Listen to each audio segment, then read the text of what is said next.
Hey guys, here today to discuss about AEW Rampage, July 1st, 2022. If you are new to the channel, guys, don't hesitate. Go ahead and subscribe to the channel. I deliver weekly videos every single week.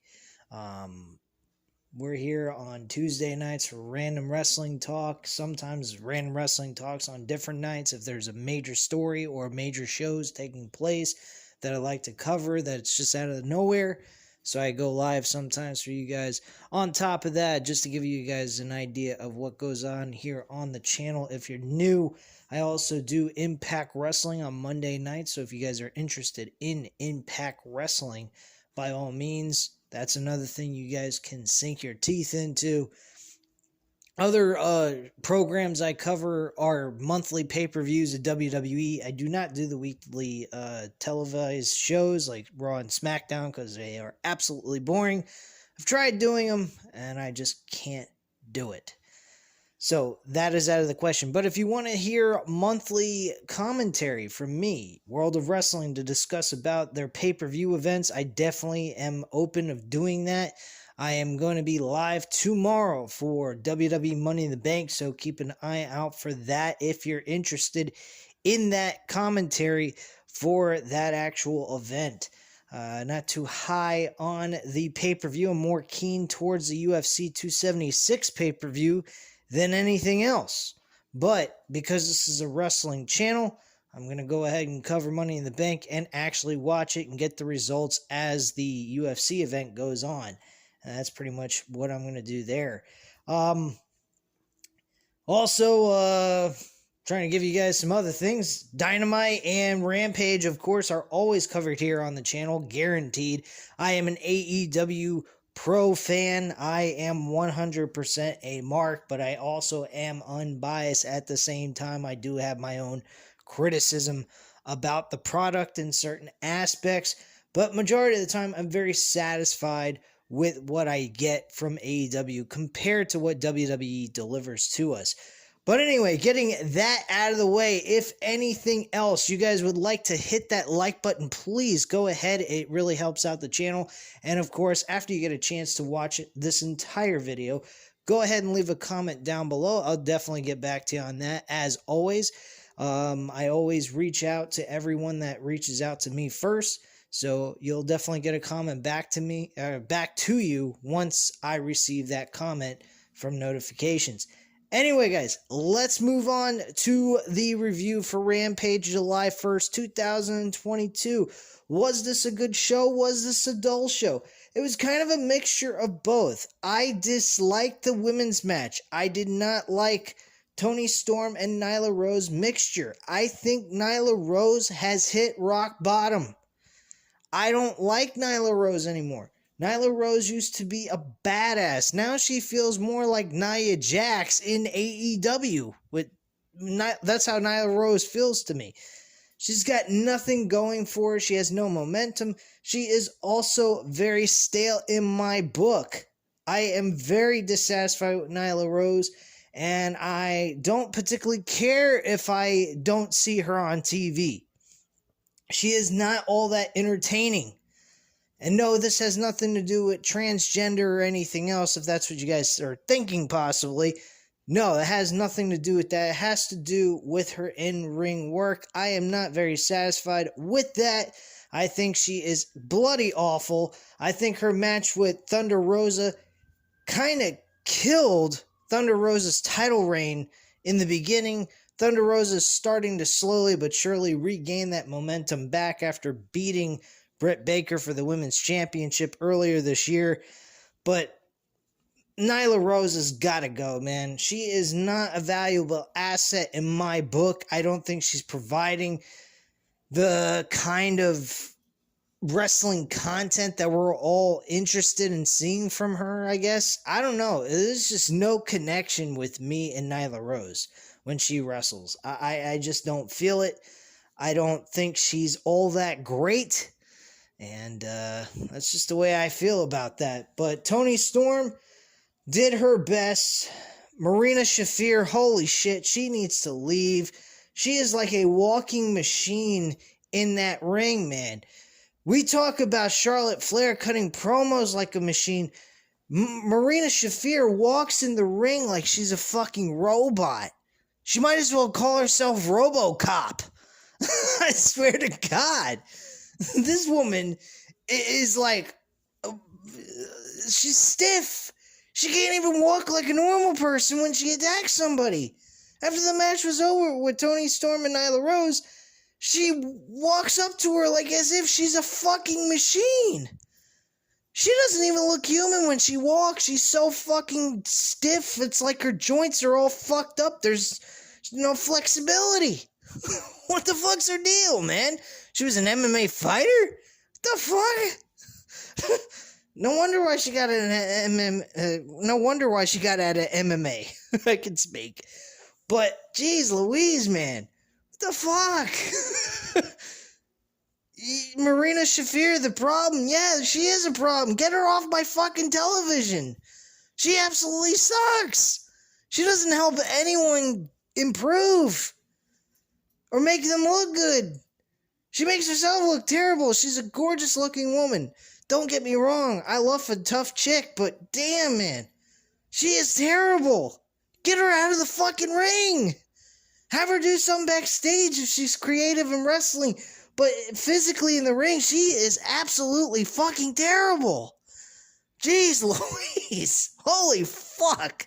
And then you tie her up with Nyla Rose? That's even worse. Where's Vicky Guerrero when we need her? Shit. And I can't even stand her fucking voice when she goes, excuse me, excuse me. Fuck your damn excuse me. Shit. Jeez. As you guys can tell, I'm not a huge fan of Nyla Rose. Anyway, Toni Storm won her match.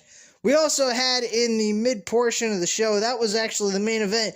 I'm going to cover the very first match at the end of this review, which is a little ass backwards, I understand. But still, that really, to me, should have been the main event of the show.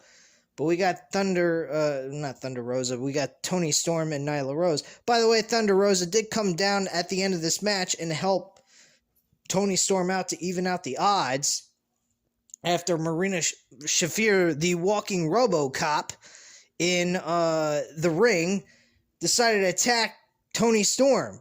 I think RoboCop's probably a terrible, description of Marina Shafir, but she does move around in the ring like a machine, like a robot. Shit. I'm just glad she's not cutting long-winded promos. I think everyone would fall asleep in the arena. And everyone probably then asked for their money back. Anyway, let's move on. We had Hiroko, Gotu, and Takahashi going up against the Young Bucks in a very entertaining tag team matchup. It was a championship contenders match type of concept, but something WWE ought to take notes, but apparently they can't seem to do that, especially they can't write down a storyline correctly and get it right the first time and produce it correctly so that we can enjoy it on their program on a week-to-week basis, because they do everything an hour in advance before the show even goes on the air. So they're doing everything last minute, of course. That's a proper way to run a multi-million-dollar company, or multi-billion-dollar company, I should say. It's a fucking juggernaut of a company to run it that way. When you got TK, Tony Khan, my boy, running it pretty much in a better way. And, he actually plans things out over the weekends. He sets up his show the proper way. He is really in tune with his performers. He asks them questions about what they think they should do on the show, getting their insight, and then he chooses whether or not to use it. I mean, that's the way to book a show. Not to mention he probably has future plans as well for long-term booking, something WWE has no concept of. But hey, that's just me. I'm just a guy behind a mic talking to you guys in audio format, telling you guys how I feel about this shit. But hey, it is what it is.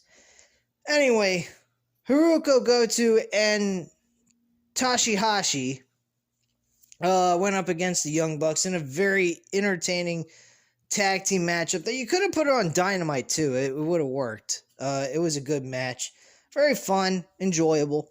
Young Bucks won with the Meltzer driver, with Nick Jackson jumping from one ring over to the next on one set of ropes from the other ring onto the next, into the correct ring where Matt Jackson was holding, I think it was Gotu, up for that Meltzer driver.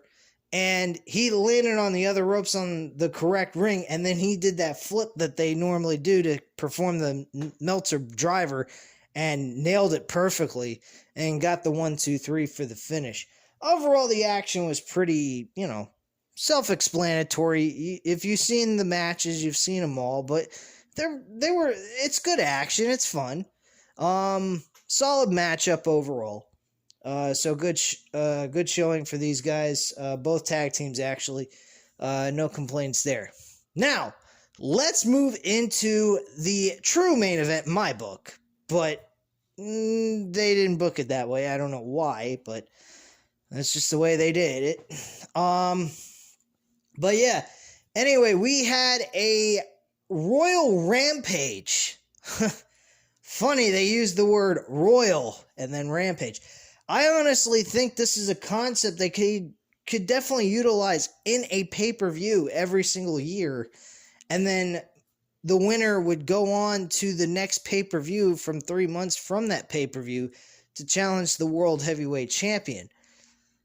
I was figuring they should do this maybe at like Double or Nothing and then go for All Out at All Out. Kind of the point of what I'm using here. So Double or Nothing being the point that they have two rings in the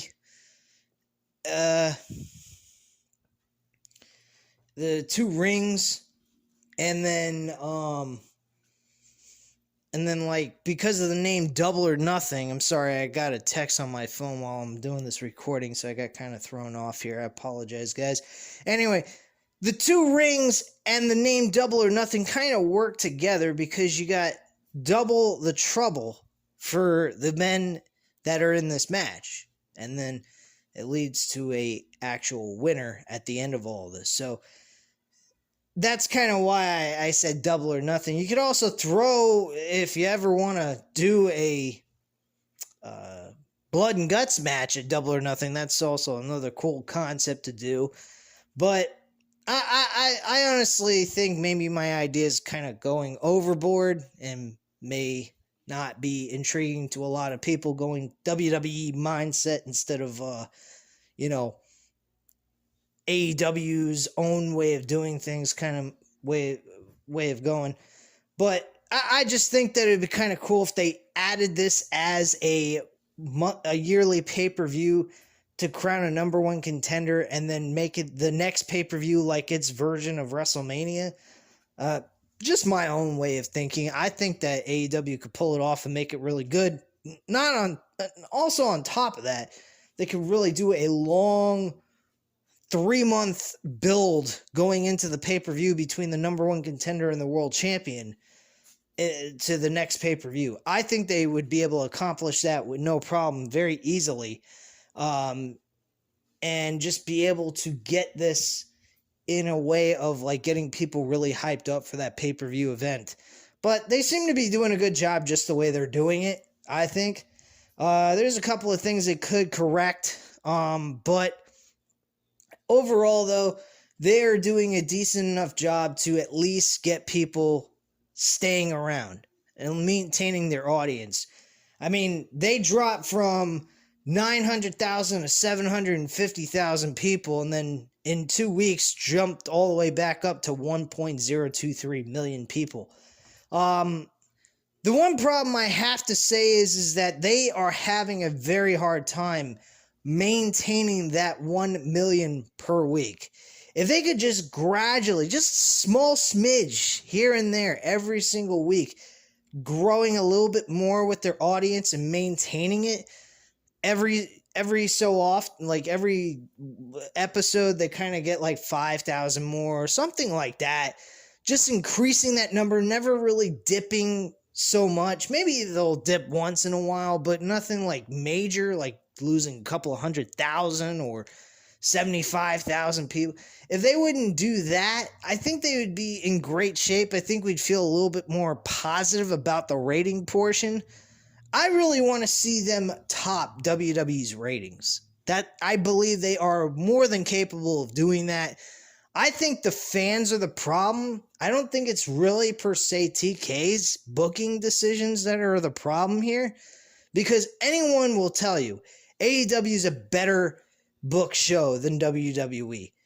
Some people would disagree with me on that. If you guys think WWE is booking a better show than AEW, then why are they went from 3 million people to 1.5 or less per week on their shows? And of course, SmackDown being on Fox, they kind of got an overinflated amount of viewership because Fox is a highly watched channel on cable. So, I mean, with all that being said, SmackDown's going to have higher ratings than Raw, but let's say SmackDown is on USA Network along with Raw, which they were at one point in time. Could you imagine what the numbers would be for SmackDown? SmackDown would be fucking doing shit. That's why WWE SmackDown went to Fox when their contract came up with USA Network. I can imagine Raw is probably going to do the same thing eventually. I think Raw is going to go to Fox possibly if Fox wants to continue to keep this piece of shit SmackDown show on their network, which I highly doubt they will. They're not really reaching the kind of numbers that Fox was figuring they were going to reach, and they're not going anywhere. They're not producing any new fans, nothing, and they're not making new stars. So WWE is kind of in the shitter with Fox right now, I think, in my book. I don't see them, after their contract is up, re-opping with SmackDown, WWE per se, and giving them another contract with their station. I think they're going to let them walk and let them go and not negotiate the contract or anything like that. So that's just my viewpoint on the WWE side of things of the SmackDown show. I haven't watched SmackDown week to week since WrestleMania 38. So go figure that one out. But it's been a shit show over there. I've tried watching Raw. They're shit. They're terrible. But anyway, guys, talking about the Royal Rampage match. This was kind of a neat little idea. They had 2 rings. They utilized both of them in a very smart way. They had 20 men. They put 10 in each of the rings. And then they just went ahead and had a time frame of when they would allow each wrestler to go in each ring. And that's pretty much how it worked. And they went by throwing your opponent over the top rope and both feet hitting the floor, just like a Royal Rumble match. Very smart little mini Royal Rumble / World War III match that WCW used to do. They used to do 60 men for that. Have 3 rings for that type of matchup, and it would be their version of the Royal Rumble, which was fucking sloppy as shit, honestly. But it was their version of Royal Rumble nonetheless. So yeah, this was a fun little matchup that took up most of the show, which is why I kind of felt this should have been the main event on top of it. But yeah, there was quite a few surprising performers that were in this matchup that I thought had a legitimate chance to win. I mean, you had Roosh, who got eliminated. I was surprised by that, I believe it was Pentagon Jr. or somebody else who eliminated him. That was a bit surprising. I thought Roosh might have gotten the big win and was going to have an opportunity against John. Imagine that, Roosh versus Jon Moxley for the interim world championship next week on fucking Dynamite. That would have been a freaking killer of a match. But they also had Darby Allin, who was another pick that could have won. Orange Cassidy, who just started to get some kind of momentum. Unfortunately, I wouldn't consider this momentum killer. In this case, I mean, there was a lot of other people involved in this matchup. So, I mean, it wasn't like he got pinned or submitted or anything like that. In these kind of matches, you can't really judge a person's momentum by being eliminated out of a Royal Rumble or a Battle Royal, whatever way you want to call it. But I was a bit surprised. I thought maybe Orange Cassidy was going to get the W here, but they didn't go with him either. Darby Allin, another one who's a highly loved character on this show, that didn't get the W either. Instead, they went with someone who I could not believe they went with, Brody King. Brody King got a shot for the Ring of Honor World Championship against Rush last year, I believe it was. And they had a decent matchup. I didn't think Brody King was terrible, but I'd have rather went with Rush versus fucking Jon Moxley. That would have been a match that is just downright fucking brutal of a wrestling match. Brody King, though, can bring it. I think he's better in a hardcore situation more than just a wrestling type matchup and just one of those normal everyday singles matches, which is what he's going to get. I don't think he's going to be able to deliver the kind of match I think Rush would have brought to Jon Moxley, or like a Darby Allin or Orange Cassidy. But I'll give it a chance. I mean, Brody King is not terrible, but he's not somebody I actually imagine getting a crack at a world championship right out of the gate when he's only been there for less than a year. I mean, Malachi Black would have been a better choice, but my friend Matt 87 Eagle, who I know personally for the ones that are new to the channel, he said to me, do you really want Malachi Black suffering a loss going after a world championship that he has no chance of winning? And I was like, yeah, you kind of have a point there. That would be kind of foolish for them to go that route. But I kind of wish that somebody else would have went for this opportunity than Brody King. I'm not like shitting all over him, but Brody King was kind of a... I mean, if you're going to do a hardcore match, I'll be cool with that. I think Brody King can get away with a hardcore match with Jon Moxley. I think they would have teared the house down if it's a hardcore match, but it's not. It's just a normal singles match. And we already got a street fight taking place on the show for the TNT Championship with Scorpio Sky and Wardlow, which should be a fantastic matchup, I think. And I think Wardlow probably will win this match unless there's some screwjob finish and Scorpio Sky will retain the title. But I kind of think they're going to go Wardlow on this one. And hopefully they keep that title on someone and stay with that person for quite a while. Because that's what they were doing back when they first started this. Now they're kind of having the TNT title hot potatoed from one opponent to the next. And that's not exactly a good way to bring prestige to a championship. That's just my viewpoint on that. But yeah, Darby Allin was the last person eliminated by Brody King. Brody King did a very smart move. Both of them were on the outside on the apron. And either one, if it would have fell onto the outside of the ring, would have been eliminated. So he just went ahead and put him in a sleeper hold, hanging him over the ramp, the apron, where he would just fall to the floor and make him lose. So he pretty much just put him to sleep and then just dropped him like the big man that he is and controlled the ending of this match and got the victory. I think that was a very smart move. Very good way to end it, at least, with Brody King being the kind of guy that he is. The size that he is, anyway. So that is pretty much how that match ended. I think it was an okay ending. I just kind of wish they would have went with someone else. I don't think Brody King is going to bring the quality matchup that we're looking for. But I might be proven wrong. I'm not saying that I'm absolutely correct about this, but I just got a weird feeling he might not be able to give us a good enough match that I think we'll all enjoy. But hey, if he can, good. Great. Kudos to him, man. I hope he proves me wrong. I really like to see Jon Moxley have a good title defense on Dynamite next week. So if he can bring it in a singles match, by all means, I would appreciate it. So that's pretty much all that happened here on the show. So if you enjoyed this review, You know what to do. Hit the like button if you like the video.